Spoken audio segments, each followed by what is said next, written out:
La carta de Pablo a los Gálatas.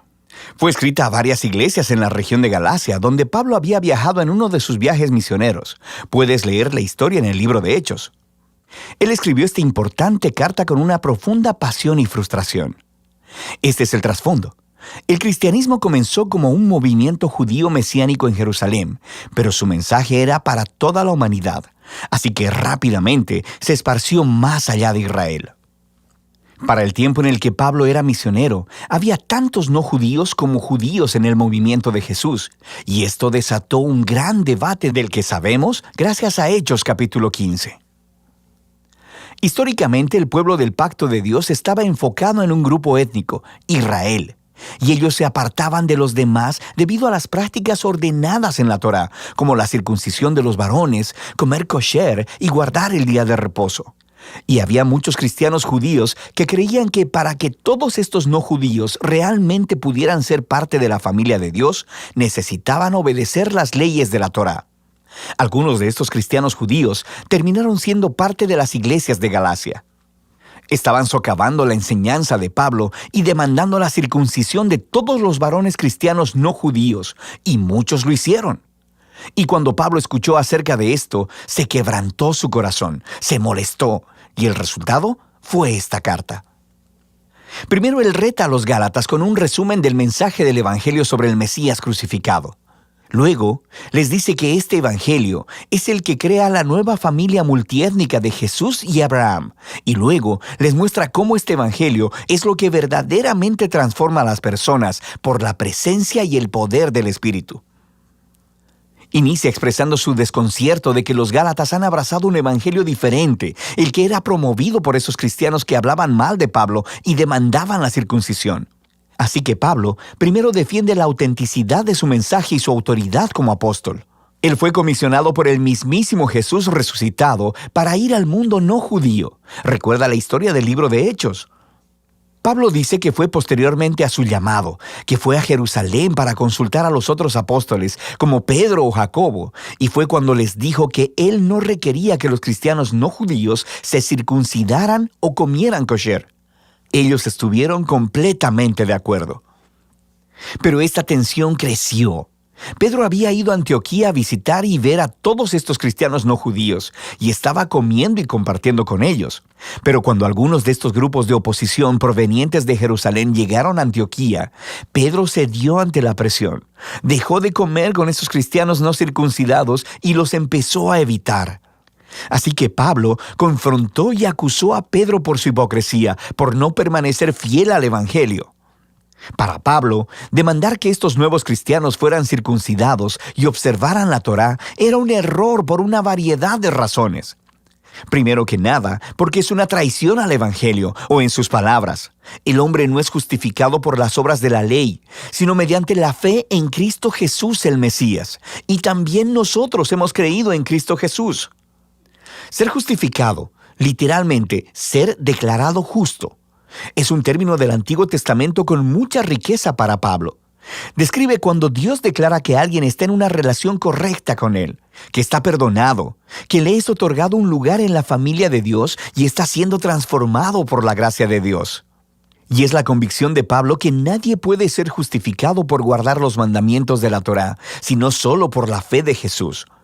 Esta es una frase densa y podría referirse a la fidelidad de Jesús al vivir y morir en nuestro lugar, o podría referirse a nuestra propia confianza y devoción a Jesús. De cualquier manera, el punto es claro.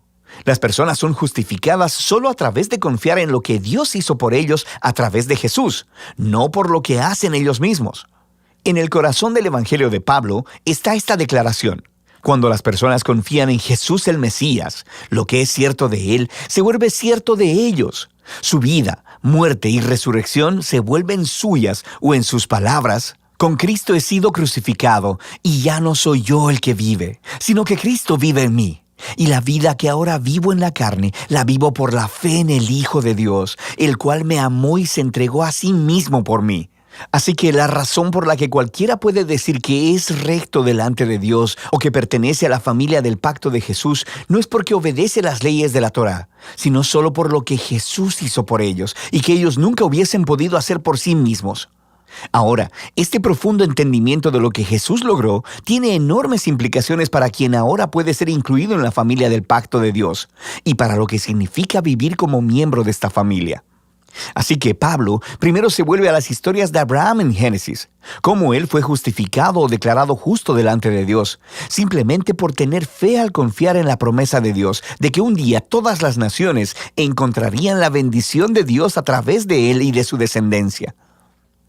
El propósito de Dios siempre fue tener una gran familia multiétnica de personas que se relacionen con Él en base a la fe, no a las leyes de la Torá. Pero esto hace que surja una pregunta importante. Entonces, ¿por qué Dios le dio a Israel las leyes de la Torá? Aquí Pablo ofrece una explicación muy breve y densa que después completará en su carta a los romanos. Él observa que las leyes de la Torá fueron dadas a Israel en el monte Sinaí mucho después de la promesa de Dios a Abraham. Y si lees la Torá cuidadosamente, dice Pablo, verás que Dios siempre tuvo la intención de que las leyes fueran una medida temporal. Él dice que las leyes tienen un rol tanto negativo como positivo. Negativamente, las leyes actuaron como una lupa sobre el pecado de Israel. Expusieron cómo Israel compartía la condición humana pecaminosa, rebelándose constantemente contra la ley de Dios. Así que la ley, la cual es buena, terminó declarando culpable a Israel y a toda la humanidad con él. O en sus palabras, la ley lo encerró todo bajo pecado. Pero las leyes también tuvieron un rol positivo. Actuaron como un profesor estricto que mantuvo alineado a Israel hasta la venida del prometido descendiente de Abraham, el Mesías. Y una vez que el Mesías vino, cumplió el propósito de la ley a favor de Israel. Jesús fue el israelita fiel que verdaderamente amó a Dios y al prójimo, y como rey de Israel, murió para llevar la maldición y la consecuencia del fracaso de Israel sobre sí mismo, y así traer redención. Así que ahora, a través de Jesús, el descendiente de Abraham, la bendición de Dios puede llegar a todas las personas, sin importar su etnia, estatus social o género. Para Pablo, requerir que los cristianos no judíos guarden la Torá no tiene sentido. Es actuar como si Jesús no hubiera cumplido la promesa de Dios ni lidiado con nuestro pecado. Ignora la nueva libertad que se ha ganado para nosotros en Jesús y el regalo del Espíritu, y limita la promesa de Dios y su bendición a una familia étnica. Pero, podrían alegar los oponentes de Pablo, las leyes de la Torá son una guía comprobada para vivir de acuerdo con la voluntad de Dios. ¿Cómo van los cristianos no judíos a aprender esto? Pablo responde en los capítulos 5 y 6 al describir cómo la presencia transformadora de Jesús a través del Espíritu es la clave. Las leyes de la Torá son buenas, son sabias, dice Pablo. De hecho, se pueden resumir, como Jesús hizo, en el mandamiento de amar a tu prójimo como a ti mismo. Pero las leyes, por buenas que sean, no le dieron a Israel el poder de obedecerlas. En contraste, la buena nueva es que Jesús sí cumplió las leyes en lugar nuestro, y ahora Él vive en nosotros a través del Espíritu, haciendo a su pueblo los nuevos humanos que cumplen la ley al amar a otros. Así que Pablo continúa contrastando esta vieja y nueva humanidad.